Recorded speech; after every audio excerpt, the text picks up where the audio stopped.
नमस्कार दोस्तों, मैं डॉक्टर रिचा सिंह स्वागत करती हूं आपका मेरे इस YouTube channel learning basic economics with Richa ma'am में। जैसे कि हम अपना सीरीज में पढ़ रहे हैं इकोनॉमिक्स के टॉपिक्स को, तो आज का हमारा टॉपिक है नेशनल इनकम या राष्ट्रीय आय। और ये जो टॉपिक है ये इकोनॉमिक्स के लिए तो इम्पोर्टेंट है ही, साथ ही कॉम्पिटिटिव एग्जाम्स के लिए टॉपिक बहुत इम्पोर्टेंट है। इसमें से बहुत क्वेश्चंस हमेशा पूछे जाते हैं। सबसे पहले हमें इसमें पता होना चाहिए कि होती क्या है, क्योंकि बहुत से स्टूडेंट्स को इसमें कंफ्यूजन रहता है। कभी कभी पूछा जाता है नेशनल इनकम, तो बहुत से बच्चे समझते हैं कि जो गवर्नमेंट टैक्सेस लेती है या जो गवर्नमेंट की इनकम है उसी को कहते हैं। रियल में ऐसा नहीं होता। जो गवर्नमेंट इनकम लेती है, टैक्सेस लेती है, वो गवर्नमेंट का रिसोर्स है इनकम का, जिसको हम गवर्नमेंट का रेवेन्यू कहते हैं। National income is a completely different thing.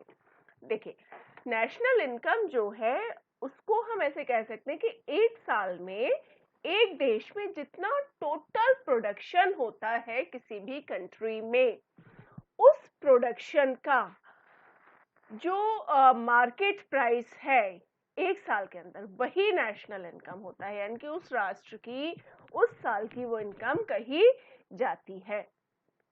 और टर्म्स में इसको हम पढ़ें अगर properly, national income is the total value of a country's final output of all new goods and services produced in a financial year। अब इस definition में या इस मीनिंग में मैंने कुछ वर्ड्स को हाईलाइट किया हुआ है। देखिए, पहला है in a financial year. Financial year का मतलब है एक साल में, और वो साल हमारा होता है 1 अप्रैल टू 31 मार्च। तो ये ड्यूरेशन हमारा फाइनेंशियल ईयर का होता है। इसीलिए हम किसी भी साल की इनकम को इस तरीके से बोलते हैं, जैसे 2019-20, 2020-21, क्योंकि ईयर ऑफ स्टार्टिंग और ईयर ऑफ एंडिंग। तो एक फाइनेंशियल ईयर में। दूसरा जो है गुड्स, और जो हम प्रोडक्शन ले रहे हैं वो जितना भी उस साल में हो रहा है, पहले का नहीं, उस साल का जो प्रोडक्शन हो रहा है, चाहे वो गुड्स का है, फिजिकल गुड्स का है, या वो सर्विसेज का है, जैसे बैंकिंग, इंश्योरेंस है, होटलिंग इंडस्ट्रीज है, या ट्रांसपोर्ट है, ये सब सर्विसेज हैं, सर्विस प्रोवाइडर्स हैं। तो प्रोडक्शन चाहे गुड्स का हो या सर्विसेज का हो, सबको हम इंक्लूड करेंगे। और एक शब्द हमने लिया फाइनल आउटपुट। फाइनल आउटपुट यानी कि सिर्फ वही प्रोडक्शन हमें लेना है जिसको एक फाइनल आउटपुट के फॉर्म में यूज किया जाएगा, या जिसको अब कंज्यूमर परचेज करेगा। एज एन इंटरमीडियरी अगर किसी प्रोडक्ट को परचेज किया जा रहा है, या उस प्रोडक्शन को फर्दर किसी प्रोडक्शन को करने में यूज किया जा रहा है, तो वो नेशनल इनकम में काउंट नहीं होता है। और अगर हम इस तरह के प्रोडक्शन को नेशनल इनकम में काउंट करते हैं तो रिपीटेशन आ जाता है, यानी कि एक ही प्रोडक्ट को हम बहुत सारी बार काउंट कर लेते हैं, जिससे हमारा डेटा ऑथेंटिक नहीं रहता है। इसको आप एक एग्जांपल से समझिए। जैसे किसान ने वीट का प्रोडक्शन किया, और एक छोटे से एग्जांपल के फॉर्म में हमने मान लिया कि 10 क्विंटल वीट का उसने प्रोडक्शन किया। अब उस 10 क्विंटल में से 6 क्विंटल तो एज अ फाइनल प्रोडक्ट यानी कि कंज्यूमर्स ने परचेज किया, लेकिन जो 4 क्विंटल था वो वीट फ्लोर वाली कंपनीज ने परचेज, यानी कि जो आटा बना के मार्केट में कंपनीज बेचती हैं, उन्होंने उसको परचेज कर लिया। तो यहाँ नेशनल इनकम में से हम 10 क्विंटल को इंक्लूड नहीं करेंगे, हम सिर्फ 6 क्विंटल को इंक्लूड करेंगे, क्योंकि 6 क्विंटल तो फाइनल प्रोडक्ट था। लेकिन जो 4 क्विंटल था वो हमारा as an intermediate product use हुआ या फर्दर प्रोडक्शन में यूज हुआ, तो वो इंक्लूड नहीं होगा। और अगर हम उसे इंक्लूड कर लेते हैं तो क्या होगा, जब फ्लोर कंपनियां प्रोडक्शन करेंगी उस 4 क्विंटल का, तो आटा पैकेट्स के फॉर्म में मार्केट में आ जाएगा। और वो क्योंकि उन कंपनीज का प्रोडक्शन होगा, अगेन वो प्रोडक्शन में काउंट हो जाएगा। तो वीट को हमने 2 बार काउंट कर लिया, एक बार वीट के फॉर्म में और एक बार फ्लोर के फॉर्म में। इसी तरीके से अब जो फ्लोर कंपनीज ने आटा बनाया, हो सकता है उसमें 2 क्विंटल्स तो कंज्यूमर्स ने परचेज किया, यानी कि as a final good purchase हुआ, लेकिन जो 2 क्विंटल है वो ब्रेड कंपनीज ने परचेज कर लिया, सिमिलर प्रोडक्ट बनाने वाली कंपनीज ने परचेज कर लिया। तो अब फिर से वही प्रॉब्लम आएगी कि वो कंपनियां ब्रेड्स का प्रोडक्शन करके फिर मार्केट में लाएंगे और फिर से वो चीज काउंट हो जाएगी। तो बेसिक प्रोडक्ट एक ही है, व्हीट। एक बार वो व्हीट के फॉर्म में काउंट हो गया, एक बार वो फ्लोर के फॉर्म में काउंट हो गया और एक बार वो ब्रेड के फॉर्म में काउंट हो गया। तो ये जो फाइनल वर्ड है ये बहुत इंपॉर्टेंट है। फाइनल मतलब जितना केवल कंज्यूमर्स ने परचेज किया है, जिसको फर्दर प्रोडक्शन में यूज नहीं किया गया है, सिर्फ उतने ही प्रोडक्शन को हम नेशनल इनकम में काउंट करते हैं। और लास्ट वर्ड जो हाईलाइटेड है दैट इज वैल्यू।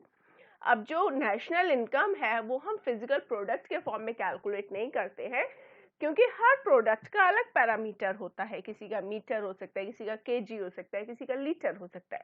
तो सबको हमने एक कॉमन पैरामीटर में बदल दिया, वैल्यू। और वो वैल्यू किस फॉर्म में हम कैलकुलेट करेंगे?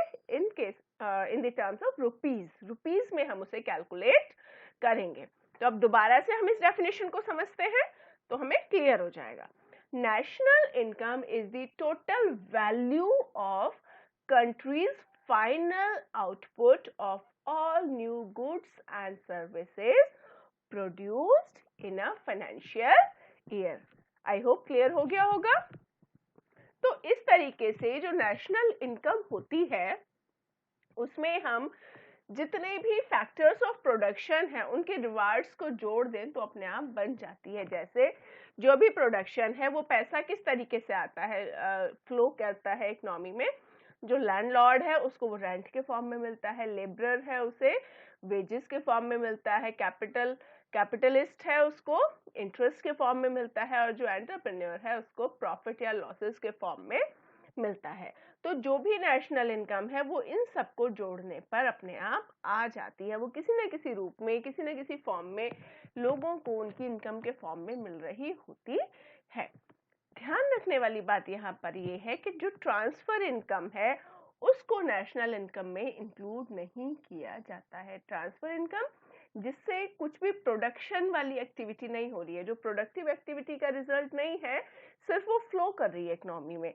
जैसे किसी को स्कॉलरशिप मिल जाना या इस तरह की कोई भी चीज हो सकती है, या लोगों को पेंशन मिलना, या लोगों ने रहने के लिए अपना रूम किसी को रेंट पे दे दिया, वो पैसा आना। तो ये सब अनप्रोडक्टिव रिवार्ड्स हैं जिसको कि हम नेशनल इनकम में इंक्लूड नहीं करते हैं। अब इसमें डेफिनेशन हम पढ़ लेते हैं मार्शल की। प्रोफेसर मार्शल इकोनॉमिस्ट थे। द लेबर एंड कैपिटल, क्योंकि यहाँ पर लेबर और कैपिटल का मतलब है कि हम यहाँ फैक्टर्स ऑफ प्रोडक्शन की बात कर रहे हैं। Capital of a country acting on it's natural resources produced annually a certain net aggregate of commodities, material and immaterial, including services of all kinds. This is the true net annual income or revenue of the country or national dividend. तो यहाँ पर इन्होंने net का word को use किया है, जिसका मतलब यहाँ पे हो जाता है डिडक्शंस। जब हम ग्रॉस की बात करते हैं तो हम एग्रीगेट की बात कर रहे हैं, सब कुछ उसमें ले रहे हैं, टोटल ले रहे हैं। जब नेट की हम बात कर रहे हैं तो वहां पे हम डेप्रिसिएशन को डिडक्ट कर देते हैं। अब यहाँ पर हम इसकी थोड़ी सी हिस्ट्री ले लेते हैं, और ये स्लाइड बहुत इंपॉर्टेंट है क्योंकि ये बेसिक चीजों को बताती है। इसमें से क्वेश्चन भी हमारे बहुत सारे बनते हैं। अगर ये बात आती है कि बिफोर इंडिपेंडेंस नेशनल इनकम का डेटा अवेलेबल था या नहीं था, तो फॉर्मली तो ऐसा कोई डेटा अवेलेबल था ही नहीं, क्योंकि जो हमारा कंट्री था उस पर ब्रिटिश रूल था, और ब्रिटिशर्स कभी भी इस तरह की कैलकुलेशंस या एस्टिमेट्स कंट्री में कंडक्ट नहीं कराते थे, क्योंकि वो एक्सप्लॉइट कर रहे थे हमारी कंट्री को। और जब कंट्री को एक्सप्लॉइट कर रहे थे तो इस तरह का डेटा एस्टिमेट करने का मतलब है कि उनकी पोल खुल जाती कि इंडिया की क्या स्थिति वो लोग कर रहे हैं। तो कुछ इंडियंस ने अपने लेवल पर ही, हालांकि वो बहुत सिस्टमैटिक इतना नहीं हो पाया था, लेकिन अपने लेवल पे जितना वो कोशिश कर सकते थे उन्होंने नेशनल लेवल को नेशनल इनकम को कैलकुलेट करने की कोशिश की थी, जिसमें सबसे पहले और सबसे इम्पोर्टेंट नाम आता है दादा भाई नौरोजी। ये फर्स्ट पर्सन थे इंडिया के जिन्होंने कभी भी किसी भी तरह से देश में नेशनल इनकम को एस्टिमेट करने का इनिशिएटिव लिया, और उन्होंने नेशनल इनकम कैलकुलेट की थी 1868 में सबसे पहली। ये क्वेश्चन अक्सर पूछा जाता है कि सबसे पहले भारत में नेशनल इनकम का एस्टिमेट किसने किया था, तो उसमें नाम आता है दादा भाई नौरोजी। उनके बाद कुछ और लोगों ने, Wadia and Joshi 1913 and 14, Shah and Kambata ने 1921-22 में एस्टिमेट किया। उसके बाद नाम आता है डॉक्टर VKRV राव। इनकी जो गणना थी, एस्टिमेट था नेशनल इनकम का, वो सबसे अलग था। इन्होंने बहुत अच्छे तरीके से, सिस्टमैटिक तरीके से इसको किया और साइंटिफिक मेथड को यूज किया था। इन्होंने कैलकुलेट किया नेशनल इनकम को 1931 में। यहाँ देखिए, नाम तो बहुत सारे हैं, लेकिन हमें जो याद रखने हैं नाम, वो दो ही नाम सबसे इंपॉर्टेंट आ जाते हैं। अगर क्वेश्चन आता है भारत में सबसे पहले किसने नेशनल इनकम को एस्टिमेट किया, दादा भाई नौरोजी 1868, और सबसे पहले साइंटिफिक तरीके से किसने एस्टिमेट किया, तो डॉक्टर VKRV राव, जो कि बाद में जब नेशनल इनकम कमीशन बनाया गया था उसके भी मेंबर रहे थे। तो VKRV राव की गणना सिस्टमैटिक इसलिए थी कि एक तो उन्होंने बहुत बड़े लेवल पर इसको किया, दूसरे जो कैलकुलेशन के मेथड्स थे उसमें दो मेथड्स को मिक्स करके इन्होंने यूज किया, जैसे इनकम मेथड और प्रोडक्ट मेथड। दोनों मेथड्स का कॉम्बिनेशन इन्होंने यहाँ पर यूज किया और बहुत अच्छे तरीके इसको कैलकुलेट या एस्टिमेट किया। 1931, ये आपको याद रखना है, 1931 दादा भाई नौरोजी इन 1868 और VKRV राव इन 1931। लेकिन अब यानी कि आफ्टर इंडिपेंडेंस यहाँ पर जो डेटा है नेशनल इनकम का, वो कौन इश्यू करता है, यहाँ पर सेंट्रल स्टैटिस्टिकल ऑर्गेनाइजेशन। पर क्या ये शुरू से इशू करता है डेटा को, तो आंसर इज नो। जो CSO था या सेंट्रल स्टैटिस्टिकल ऑर्गेनाइजेशन था, it was established in 1955। Of 1955 onwards ये regularly every year national income का डेटा प्रोवाइड करती है। लेकिन स्टार्टिंग इसकी कैसे हुई, सबसे पहले आफ्टर इंडिपेंडेंस 1949 में नेशनल इनकम कमिटी बनाई गई under the chairmanship of PC Mahalanobis. तो जब इस कमिटी को बनाया गया और इसमें हमारे ये VKRV राव और DR गाडगिल दोनों ही इस कमिटी के मेंबर्स रहे थे, इन लोगों ने फिर नेशनल इनकम को एस्टिमेट करना शुरू किया। लेकिन इन लोगों ने इस कमिटी ने जो रिपोर्ट दी सबसे पहले नेशनल इनकम की, वो उन्होंने दी 1951 में।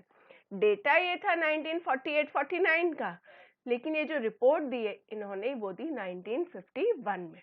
और ये सबसे पहली रिपोर्ट थी जो कि आफ्टर इंडिपेंडेंस नेशनल इनकम को कैलकुलेट किया गया। इसलिए हमें ये भी याद रखना जरूरी है, सबसे पहले जो हमारी नेशनल इनकम थी 1948-49 की, वो थी 8,710 करोड़ रुपीस, और पर कैपिटा इनकम थी 225 रुपीस। ये हमारा सबसे पहला डेटा था आफ्टर इंडिपेंडेंस नेशनल इनकम का। इनको बहुत ज़्यादा एनालाइज किया गया, प्रॉब्लम्स को डिस्कस किया गया, क्या क्या प्रॉब्लम्स हैं, किस मेथड से इसको स्टडी किया जा सकता है। इस सब को देखते हुए बाद में 1955 में सेंट्रल स्टैटिस्टिकल ऑर्गेनाइजेशन को स्थापित किया गया, और ये ऑर्गेनाइजेशन या CSO जो डेटा देती है उसको हम कहते हैं नेशनल अकाउंट स्टैटिस्टिक्स। और ये जो डेटा देता है हर साल नेशनल इनकम का, ये दो तरीके का होता है, करंट ईयर के बेसिस पर भी ये देता है और बेस ईयर के बेसिस पर भी कैलकुलेट होता है। Base year time to time बदलता रहता है, और करंट जो डेटा है या अभी जो रिपोर्ट है हमारी 2019-20 की नेशनल इनकम की, उसके लिए बेस ईयर लिया गया है 2011-12। इससे पहले बेस ईयर था 2009-10, जिसको कि बाद में चेंज करके 2011-12 कर दिया गया। अभी इसको फर्दर अपडेट करने की बात चल रही है, यानी कि 2017-18 को आई थिंक ये लोग बेस ईयर रखना चाहते हैं, लेकिन अभी वो हुआ नहीं है, अभी केवल उस पर डिस्कशंस चल रहे हैं।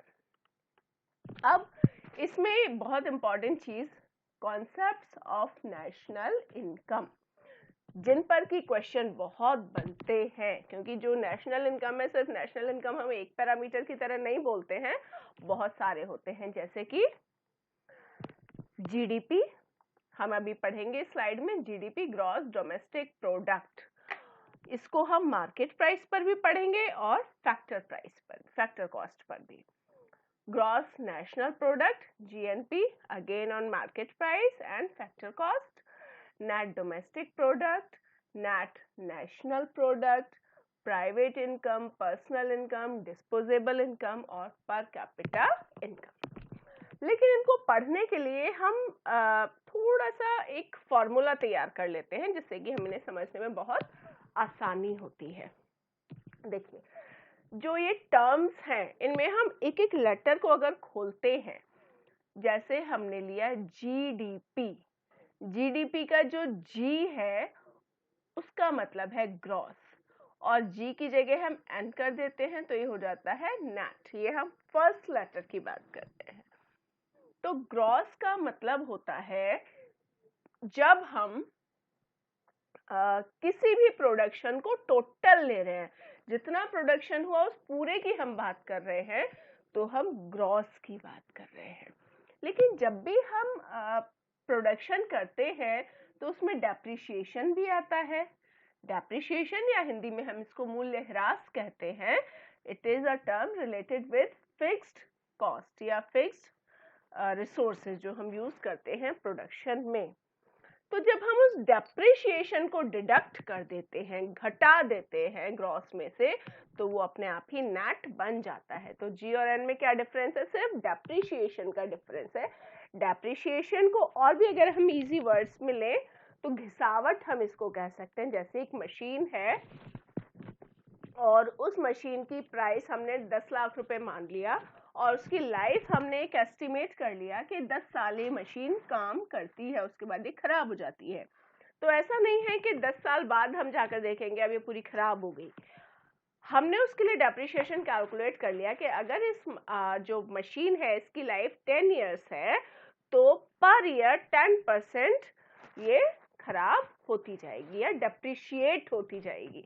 तो ये सिर्फ एक मशीन का एग्जांपल है। जो भी हमारी फिक्स्ड कॉस्ट होती है पूरे प्लांट में, उस सबको हम लेकर चलते हैं, तो ये डेप्रिशिएशन होता है कि जो कि हम कैलकुलेट करके रखते हैं। तो ग्रॉस मीन जो हमारा प्रोडक्शन हुआ, पूरा प्रोडक्शन है तो वो ग्रॉस है।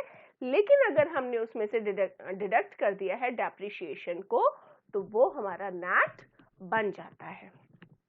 अब हम इनका सेकंड टर्म लेते हैं, डी और एन। डी का मतलब है डोमेस्टिक और एन का मतलब है यहाँ पर नेशनल। ध्यान रखिए, जब भी हम डोमेस्टिक की बात करेंगे, domestic means with in the boundaries of a country, एक कंट्रीज की बाउंड्री के अंदर जितना प्रोडक्शन हो रहा है वो डोमेस्टिक प्रोडक्शन है। आप चाहे कोई अमेरिकन इंडिया में बैठ के प्रोडक्शन कर रहा है, रशियन बैठ के कर रहा है, या कोई और इंडिया के अंदर बैठ के कर रहा है, लेकिन क्योंकि वो प्रोडक्शन इंडिया की बाउंड्रीज के अंदर हो रहा है तो वो डोमेस्टिक प्रोडक्शन होगा। और नेशनल का मतलब है, और हाँ, वहीं पे अगर कोई इंडिया से बाहर प्रोडक्शन कर रहा है, यूएस में, रशिया में, इंग्लैंड में, इंडियन है लेकिन क्योंकि वो प्रोडक्शन बाहर कर रहा है तो वो जीडीपी या डोमेस्टिक प्रोडक्शन में इंक्लूड नहीं होगा, क्योंकि वो कंट्री की बाउंड्रीज से बाहर है। तो डोमेस्टिक जो वर्ड है वो बाउंड्रीज से रिलेटेड है, यानी कि हमारा एरिया जो है कंट्री का, उस जगह पे प्रोडक्शन है तो वो डोमेस्टिक है, और उस जगह पर नहीं है तो फिर वो डोमेस्टिक नहीं है। इसी तरीके से दूसरा टर्म है एन। एन जो सेकंड वाला एन है, फर्स्ट वाला नहीं, फर्स्ट तो नेट का है, जो बीच सेकंड वाला एन है वो है नेशनल। नेशनल का मतलब है नेशनलिटी से। नेशनलिटी का मतलब है इंडियन होना चाहिए। इंडियन अगर प्रोडक्शन कर रहा है, चाहे वो इंडिया में करे या यूएस में करे या इंग्लैंड में करे या कहीं और करे, लेकिन क्योंकि वो इंडियन है, वो प्रोडक्शन कर रहा है, तो वो नेशनल प्रोडक्शन में काउंट होता है। और अगर वो कोई फॉरेनर है जो कि इंडिया के अंदर प्रोडक्शन कर रहा है, तो वो नेशनल प्रोडक्शन में काउंट नहीं होगा, क्योंकि प्रोडक्शन तो हुआ लेकिन वो फॉरेनर ने किया, इंडियन ने नहीं किया। वो नेशनलिटी से रिलेटेड टर्म है, क्योंकि तो फिर इंडिया के अंदर अगर फॉरेनर प्रोडक्शन करता है तो वो नेशनल प्रोडक्शन नहीं है। इसके साथ ही जब हम नेशनल की बात करते हैं तो इंटरनेशनल ट्रेड भी यहाँ पर ऐड हो जाता है, यानी कि एक्सपोर्ट से होने वाले फायदे को हम इसमें जोड़ देते हैं और इंपोर्ट से होने वाले नुकसान को हम यहाँ से डिडक्ट कर देते हैं, तो ये हमारा नेशनल प्रोडक्शन बन जाता है। आई होप अच्छे से समझ में आ गया होगा। ये बहुत ही इंपॉर्टेंट 4 वर्ड्स है, केवल 4 ही वर्ड्स हैं, उन पे हमारे सारे कॉन्सेप्ट्स क्लियर हो जाएंगे केवल इन 4 वर्ड से। फिर आप एक बार रिपीट करके सुन लीजिएगा इन केस कोई प्रॉब्लम हो, अदरवाइज मैं अपनी तरफ से पूरी कोशिश कर रही हूँ कि आपको क्लियर हो जाए। अब ये जो टर्म्स हैं जीडीपी, जीएनपी, ये 2 तरीके से कैलकुलेट किए जाते हैं, मार्केट प्राइस पे और फैक्टर कॉस्ट पे। फैक्टर जो कि हमने अभी देखे थे कि लैंड है, लेबर है, कैपिटल है, ये सब फैक्टर्स ऑफ प्रोडक्शन है। तो जब प्रोडक्शन हम करते हैं तो देखो, जब हम प्रोडक्शन कर रहे हैं तो प्रोडक्शन करने तक वो एक प्रोडक्ट हमारा बन के तैयार हुआ 100 रुपए में, तो ये हो गया प्रोडक्शन एट फैक्टर कॉस्ट। लेकिन जब मैं मार्केट तक उसे लेके गई, मार्केट में मैंने उसे बेचा, तो गवर्नमेंट के टैक्सेस भी उस पे लग गए, है ना। तो जब गवर्नमेंट ने उस पर टैक्सेस लगा दिए तो मेरा प्रोडक्ट का जो प्राइस था वो 100 रुपए से बढ़ के 125 हो गया। लेकिन जो मेरा प्रोडक्ट वो ऐसा है, गवर्नमेंट चाहती है कि लोगों को इतना महंगा ना मिले, गवर्नमेंट ने मुझे 5 रुपए की सब्सिडी दे दी कि हर प्रोडक्ट पे 5 रुपए गवर्नमेंट खर्च के, तो 5 रुपए मुझे मिल गया, तो अब मेरा वो प्रोडक्ट हो गया 120 रुपए का। तो मैंने जो प्रोडक्ट बनाया था 100 रुपए का, वो था प्रोडक्ट एट फैक्टर कॉस्ट, लेकिन मार्केट तक पहुंचते पहुंचते वो प्रोडक्ट हो गया 120 रुपए का। तो ये हो गया production at market price. Market में आने में सिर्फ 2 चीजों का डिफरेंस आया, गवर्नमेंट ने जो मुझसे लिया यानी कि जो इनडायरेक्ट टैक्सेस थे वो मैंने उस पर जोड़ दिए, और जो गवर्नमेंट ने मुझे दिया सब्सिडीज थी वो मैंने उसको में से घटा दी। तो ये मार्केट प्राइस पर हमारा बन जाता है। तो market price is equal two factor cost पे हमने इनडायरेक्ट टैक्सेस को जोड़ दिया और सब्सिडीज को घटा दिया। और फैक्टर कॉस्ट की हम बात करें तो मार्केट प्राइस का हमने लिया, ये थोड़ा सा अपोजिट हो गया है, इसमें से हम इनडायरेक्ट टैक्सेस को घटा देंगे और सब्सिडीज को जोड़ देंगे। थोड़ा सा उल्टा हो गया है, इनके जो मार्क्स लगे हुए हैं तो उनको आप देख लीजिएगा। एमपी यानी कि market price minus indirect tax plus subsidies. Okay, चलिए अब हम अपनी मेन चीज पर आ जाते हैं, ग्रॉस डोमेस्टिक प्रोडक्ट। ये हमने अभी बहुत अच्छे से समझा है। ग्रॉस डोमेस्टिक प्रोडक्ट एक फाइनेंशियल ईयर में एक देश में होने वाले total production either of goods और of services, total final production का मार्केट प्राइस वो जीडीपी हो जाता है। ठीक है, जीडीपी ग्रॉस यानी कि हमने कुछ भी माइनस नहीं किया है, डोमेस्टिक यानी कि with in the territories of a country, product यानी कि उसका market price, gross domestic product. अब जब हम मार्केट प्राइस की बात करेंगे, मार्केट प्राइस की बात है तो उस पर हमने यहाँ पर जो टैक्सेस है उनको जोड़ दिया, total value of goods and services produced with in the country during a year, एक साल में जो प्रोडक्शन हुआ। इसके बाद इसमें हम कर देंगे माइनस सब्सिडीज और plus indirect taxes. GDP at factor cost, factor cost में जीडीपी, अगर हमारे पास मार्केट प्राइस वाला जीडीपी है तो मार्केट प्राइस वाले जीडीपी में से हम इनडायरेक्ट टैक्सेस को घटा देंगे और सब्सिडीज को जोड़ देंगे तो फैक्टर कॉस्ट आ जाएगा। सिंपल। देखिए फैक्टर कॉस्ट हमें कैलकुलेट करना है तो हम मार्केट प्राइस वाले में से इनडायरेक्ट टैक्सेस को घटाएंगे और सब्सिडीज को जोड़ेंगे। वहीं पे अगर हमें मार्केट प्राइस वाला जीडीपी कैलकुलेट करना है तो जीडीपी एट फैक्टर कॉस्ट में हम इनडायरेक्ट टैक्सेस को जोड़ देंगे और सब्सिडीज को घटा देंगे। नेक्स्ट आता है ग्रॉस नेशनल प्रोडक्ट। तो जो हमारा जीडीपी था उसे हमने कर दिया जीएनपी, यानी कि बीच वाला लेटर हमारा चेंज हुआ, डोमेस्टिक से हमने कर दिया नेशनल। और जब डोमेस्टिक से हमने नेशनल किया है तो हम यहाँ पर इंटरनेशनल ट्रेड को ऐड कर देते हैं। तो यहाँ पे GDP plus net profits from international trade, और नेट प्रॉफिट्स क्या होते हैं? Export minus import. या तो हम इसमें दोनों को अलग अलग लिख दें कि GDP plus export minus import, या हमने दोनों का बैलेंस निकाल लिया इंपोर्ट और एक्सपोर्ट का और सीधे यहाँ पर लिख दिया GDP plus net profits from international trade. और डोमेस्टिक नेशनल प्रोडक्ट को भी हम मार्केट प्राइस और फैक्टर कॉस्ट पे कैलकुलेट कर सकते हैं। अगर हमें जीएनपी मार्केट प्राइस का कैलकुलेट करना है तो सीधे से हम जीडीपी मार्केट प्राइस का ले लेते हैं, कि मार्केट प्राइस तो हमारा कॉमन है, केवल जीडीपी से हमें जीएनपी निकालना है। तो डोमेस्टिक और नेशनल का डिफरेंस है तो हम इंटरनेशनल ट्रेड के बैलेंस को यहाँ पर ऐड कर देंगे, plus net income from abroad. GNP eight factor cost अगर हमारे पास है तो एक तो तरीका ये है कि जीएनपी एट फैक्टर कॉस्ट के लिए हम जीडीपी एट फैक्टर कॉस्ट ले लें, जो मैंने सेकंड वाला लिया हुआ है। तो फैक्टर कॉस्ट हमारी कॉमन है, केवल नेशनल और डोमेस्टिक का फर्क है, तो यहाँ पे हम plus net income from abroad कर देंगे। दूसरा, अगर हमें ये जीएनपी एट मार्केट प्राइस से निकालना है, सिर्फ आपको टर्म्स ध्यान रखने हैं कि हम कौन से डिफरेंस में से चीजों को ले रहे हैं। जीएनपी एट फैक्टर कॉस्ट है तो हम इसको जीएनपी एट मार्केट प्राइस लेते हैं। अब क्योंकि जीएनपी तो कॉमन है, डिफरेंस क्या है? फैक्टर कॉस्ट का और मार्केट प्राइस का। तो यहाँ पर हम इनडायरेक्ट टैक्सेस माइनस कर देंगे और सब्सिडीज को ऐड कर देंगे, तो ये हमारा निकल आएगा GNP eight factor cost.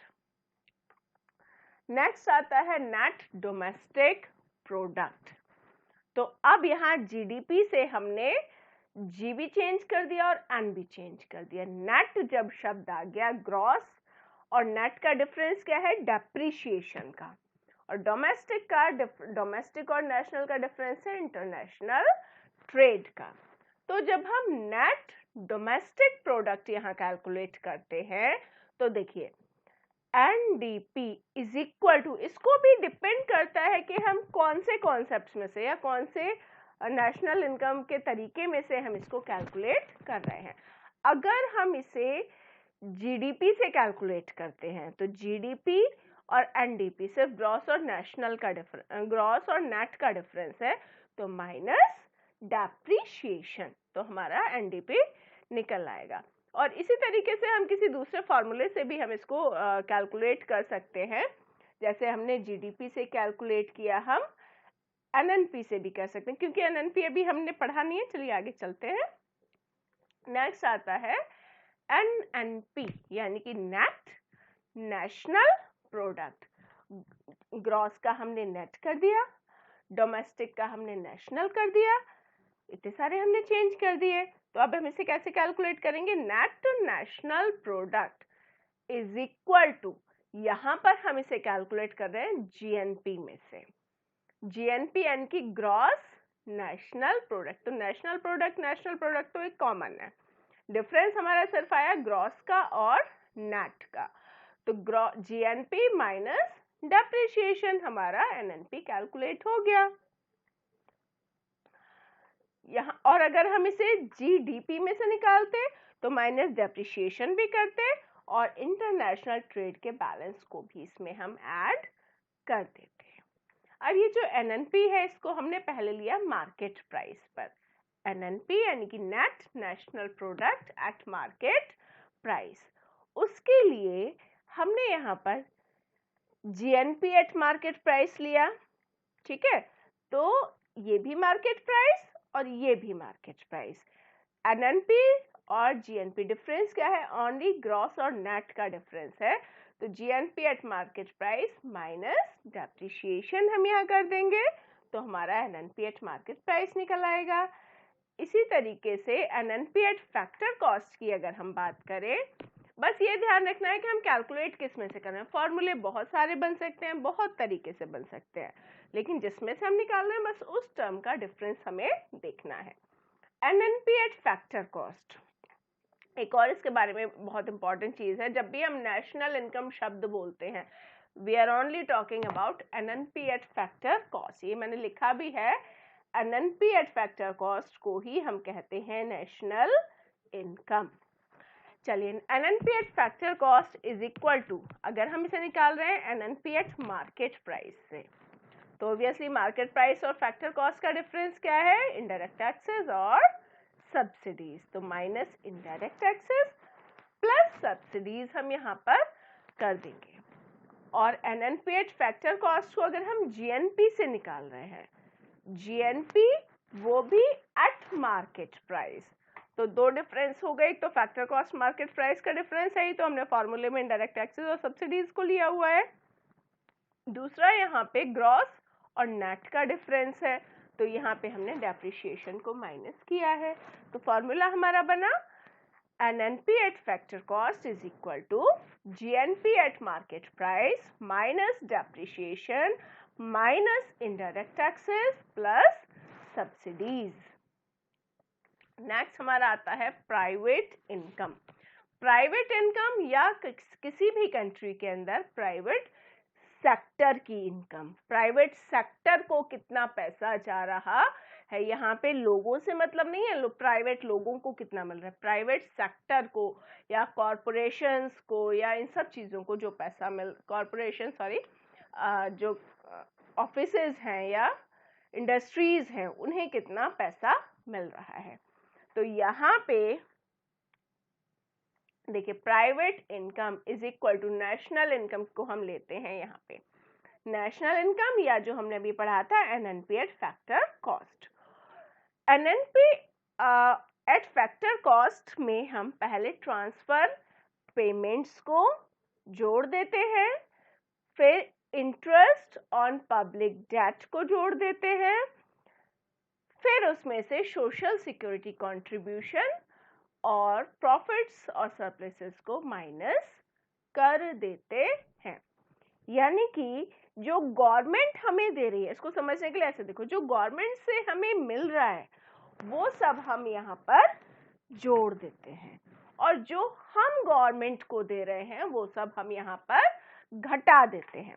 Transfer payments जो गवर्नमेंट हमें किसी भी फॉर्म में देती है, चाहे वो सब्सिडी के फॉर्म में दे रही है या किसी और फॉर्म में पब्लिक तक वो चीज पहुंच रही है, तो ट्रांसफर पेमेंट्स क्या हो गए, या इसको समझ लीजिए सब्सिडीज जो गवर्नमेंट दे रही है उसको हमने जोड़ दिया, plus interest on public debt, यानी कि लोगों का जो पैसा बैंकों में है या गवर्नमेंट पे है उस पे जो गवर्नमेंट इंटरेस्ट दे रही है, यानी कि जो पब्लिक को मिल रहा है उसको भी हमने जोड़ दिया, माइनस सोशल सिक्योरिटी कंट्रीब्यूशन जो हम गवर्नमेंट को देते हैं अपनी फ्यूचर सिक्योरिटी के लिए, वो हमारी इंश्योरेंस पॉलिसीज के फॉर्म में हो सकता है या प्रोविडेंट फंड के फॉर्म में हो सकता है। ये सब क्या है? सोशल सिक्योरिटी के लिए जो हम कंट्रीब्यूट करते हैं गवर्नमेंट को, वो हमने यहाँ पे डिडक्ट कर दिया।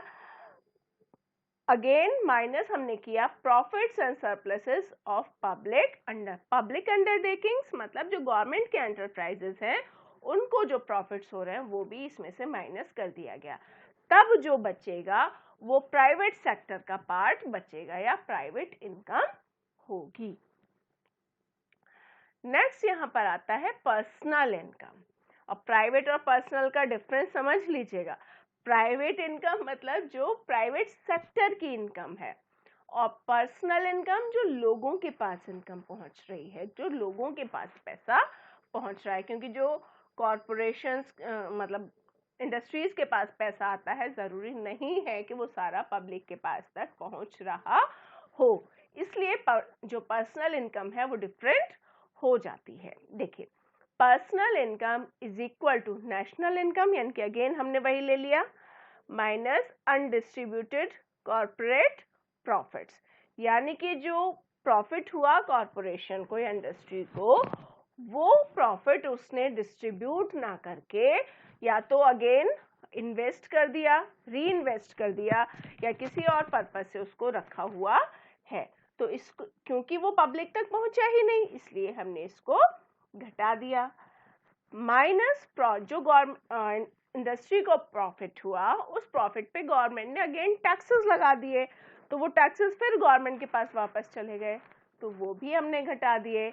बाकी हमारा जो पार्ट आ जाता है वो प्राइवेट इनकम वाला आ जाता है। हमने यहाँ सोशल सिक्योरिटी कंट्रीब्यूशन को डिडक्ट कर दिया और ट्रांसफर पेमेंट्स और इंटरेस्ट ऑन पब्लिक डेट्स को जोड़ दिया। या हम इसको इस तरीके से भी कह सकते हैं कि personal income is equal to private income. यहाँ तो हमने नेशनल इनकम से निकाला था, इसलिए इतना बड़ा हुआ। यहाँ पे हमने प्राइवेट इनकम लिया, इसका मतलब ये सब हम ऑलरेडी जोड़ना घटाना कर चुके हैं। बस हमें यहाँ से दो चीजें माइनस करनी है, undistributed corporate profits minus profit taxes, जो गवर्नमेंट ने उसके प्रॉफिट पे टैक्सेस को लगाया है। तो पर्सनल इनकम क्लियर हो गई होगी। काफी लंबा लेक्चर हो रहा है, कोई नहीं, बस हम इसे थोड़ा सा और करेंगे, फिर इसके जो मेथड्स हैं नेशनल इनकम को कैलकुलेट करने के, वो नेक्स्ट लेक्चर में करेंगे। नेक्स्ट आ जाता है डिस्पोजेबल इनकम। डिस्पोजेबल इनकम का मतलब होता है खर्च करने योग्य इनकम, या जो इनकम हम खर्च कर सकते हैं। मान लीजिए मेरी इनकम है 100 रुपये, अब 100 रुपये गवर्नमेंट ने मुझे इनकम दी, लेकिन मुझ पे 10 रुपये गवर्नमेंट ने इनकम टैक्स लगा रखा है, तो 10 रुपये मैंने वापस गवर्नमेंट को दे दिए, तो मेरे पास एक्चुअल में आया क्या, 90 रुपये तो आए। तो वो 90 रुपीज़ मेरी डिस्पोजेबल है। 100 रुपये तो गवर्नमेंट ने मुझे दिए, पर मैं 100 रुपये खर्च कर ही नहीं सकती थी, क्योंकि 10 रुपये तो मुझे वापस गवर्नमेंट को देने थे। तो मेरी जो डिस्पोजेबल इनकम है वो केवल 90 रुपीज़ है। तो disposable income means personal income minus direct taxes. Income tax हो सकता है, और भी प्रॉपर्टी टैक्स, या कोई भी हमारा डायरेक्ट टैक्स हो सकता है। तो जो पर्सनल इनकम है, पर्सनल इनकम से हम जब डायरेक्ट टैक्सेस को घटा देते हैं, तब हमारी डिस्पोजेबल पर्सनल इनकम बनती है। और नेक्स्ट है per capita income. Per capita income का मतलब होता है पर हेड कंट्री में कितना रुपया आता है। वो एक्चुअल में लोगों के पास नहीं आता है, तो सिर्फ एक कैलकुलेशन होती है कि हमारी नेशनल इनकम इतनी है और पॉपुलेशन इतनी है, तो पर हेड कितना पड़ा है, यानी कि एवरेज कितनी इनकम हुई। तो सिंपली हम यहाँ पे नेशनल इनकम को लेंगे और टोटल पॉपुलेशन को लेंगे जो उस टाइम पे उस कंट्री में उस ईयर में है। तो टोटल या national income divided by total population of the country that year हम डिवाइड कर देंगे, तो एक एवरेज हमें आ जाएगा कि पर हेड यहाँ पर एक पर्सन की इतनी इनकम है, और उसी को हम पर कैपिटा इनकम कहते हैं। चलिए, थोड़ा सा लंबा हो गया। अब इसके जो मेथड्स रह गए हैं, methods to calculate national income या एस्टिमेट नेशनल इनकम, वो हम नेक्स्ट लेक्चर में पढ़ेंगे। और अगर ये लेक्चर आपको अच्छा लगा, समझ में आए, तो लाइक और शेयर इसको ज़रूर करिए, सब्सक्राइब करिए। और अगर कोई प्रॉब्लम है या कुछ और आप जानना चाहते हैं या समझने में परेशानी होती है, तो वो आप मुझे कमेंट करके ज़रूर बताएं। Thank you, take care.